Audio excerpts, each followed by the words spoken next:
Gutes Essen, guter Wein, gute Gespräche, rumknutschen, rummachen, schnelle Nummer. Oder doch mehr? Eine Beziehung? Vielleicht sogar die große Liebe? Online-Dating kann Spaß machen, aber ihr könnt auch echt ins Klo greifen. Schließlich entspricht ein Dating-Profil nicht immer der Realität. Und dann habt ihr den Salat. Den ganzen Abend unangenehmer Smalltalk mit irgendwelchen Schickimicki-Tanten.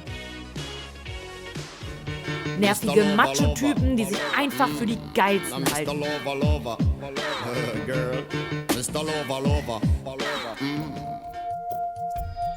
Und manchmal passt es halt einfach nicht.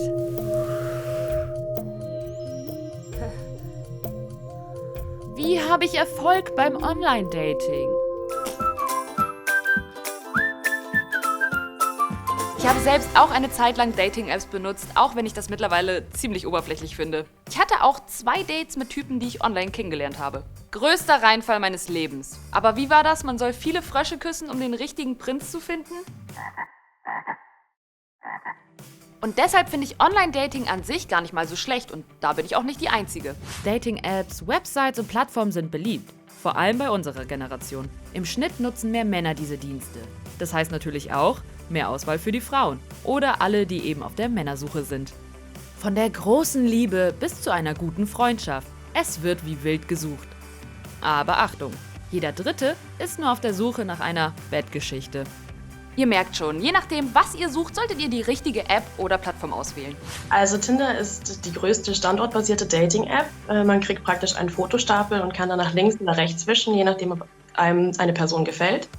Wenn man der anderen Person auch gefällt, dann hat man ein Match und kann sich kontaktieren. Badoo funktioniert ähnlich, allerdings hat man bei Badoo noch mehrere Zusatzfunktionen wie bei Spotted zum Beispiel, dass man Leuten, denen man begegnet ist, aufgrund dessen, dass beide die App installiert haben und an einem ähnlichen Ort waren oder am selben Ort waren, kriegt man dann auch vorgeschlagen. Lavu hat ein Live-Radar, wo man sehen kann, welche anderen Singles bei einem in der Umgebung sind. Man kann sie auch orten. Dazu kann man auch swipen, wie bei Tinder. Und auch Bilder liken. Grindr ist eine Dating-App, die vor allem für homosexuelle Männer ist. Sie funktioniert ähnlich wie Tinder, man kriegt aber auch eine Übersicht über alle Profile in der Umgebung, kann aber ähnlich wie bei Tinder swipen und so auch zu Matches gelangen. Außerdem solltet ihr daran denken, es ist nicht alles Gold, was glänzt. Laut einer Studie schummelt fast jeder Dritte bei seinem Profil. Das richtige Foto ist hier wichtig. Bitte keine unscharfen Bilder, nicht mit Blitz und möglichst natürlich. Und bei Gruppenbildern weiß ja keiner, wer ihr eigentlich seid. Dating-Plattformen sind nicht nur Treffpunkte für Singles und Flirtwillige, sondern auch für Betrüger. Die wollen nicht euer Herz, sondern eure Daten erobern oder schlimmer noch, euch körperliches Leid zufügen. Es gibt verschiedene Arten von Fake-Profilen, auch in der Hinsicht, dass es manchmal darum geht, dass Frauen praktisch geschalten werden von der Seite selbst, um mit Männern in Kontakt zu treten, damit sie bei der Seite bleiben, erstens, und zweitens kostenpflichtige Zusatzfunktionen buchen.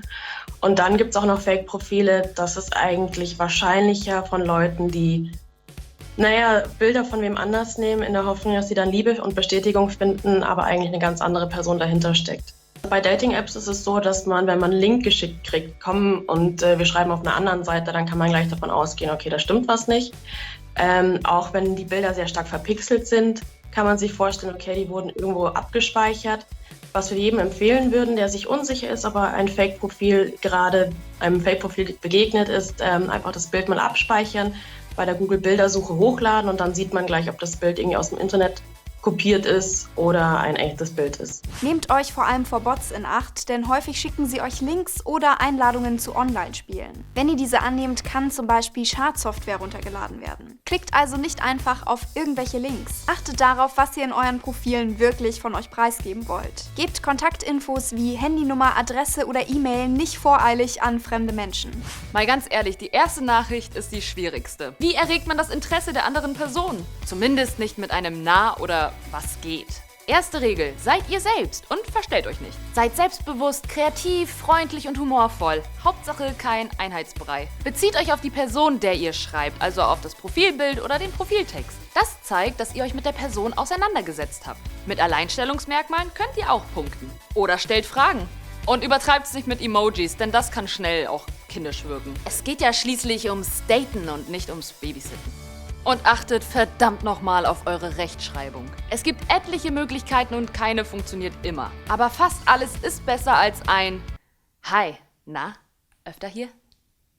Aber manchmal passt es dann doch. Man schreibt, man mag sich und man verabredet sich. Für mich ist das zwar nicht das erste Mal, aber ich habe vor jedem Date ein Kribbeln im Bauch.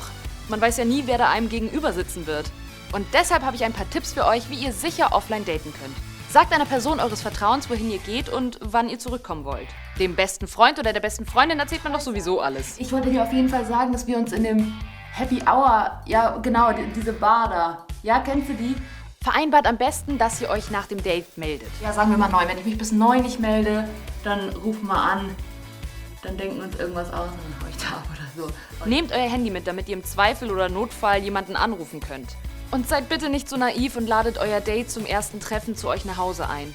Lernt euch erstmal kennen, am besten an einem belebten Ort, an dem ihr nicht alleine seid.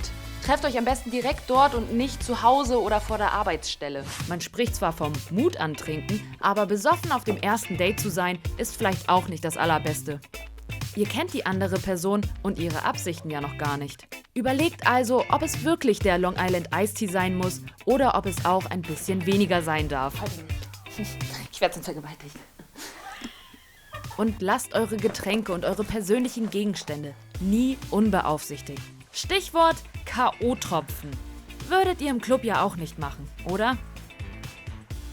Und ganz wichtig, lasst euch zu nichts drängen. Wenn euch das Date nicht gefällt oder euer Gegenüber Kommentare macht, die ihr echt daneben findet, dann müsst ihr nicht bleiben. Beendet das Date, fühlt euch auf keinen Fall zu irgendwas gezwungen.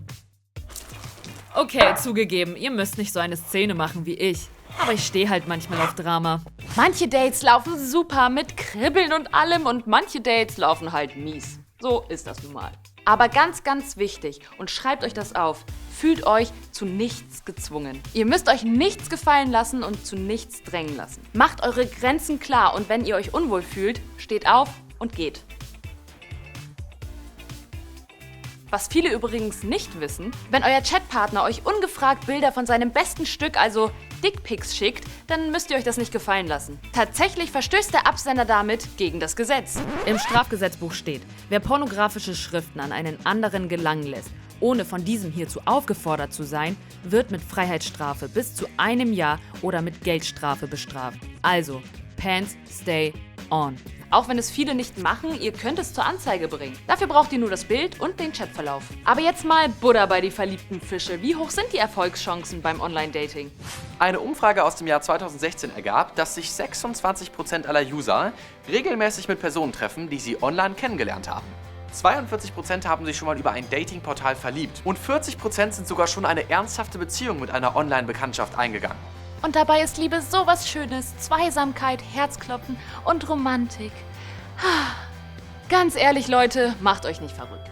Lasst euch nicht stressen. Wenn ihr Bock auf Online-Dating habt, dann macht's einfach. Es ist nichts, was euch peinlich sein sollte. Machen mittlerweile doch fast alle, aber passt bitte dabei auf euch auf. Danke.